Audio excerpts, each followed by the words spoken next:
नः शिवः सोमः सत्कुणसेवितो मृगधरः पूर्णस्तमो मोचकः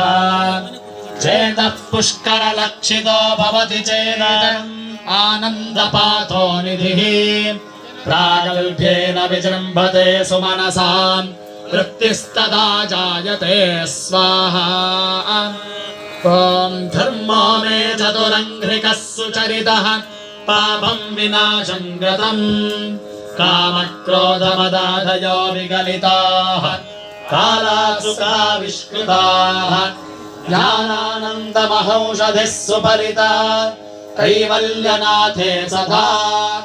मान्ये मानसपुण्डरीकनगरे राजावतंसे स्थिते स्वाहा ॐ धीयन्त्रेण वचो घटितक कुल्योपकुल्याक्रमैः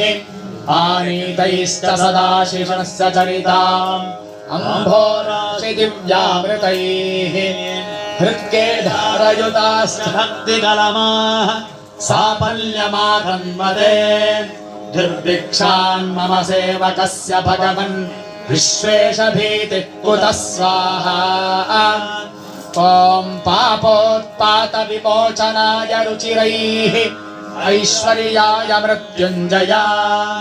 स्तोत्रध्यानमतिप्रदक्षिणसपर्यालोकनाकर्णने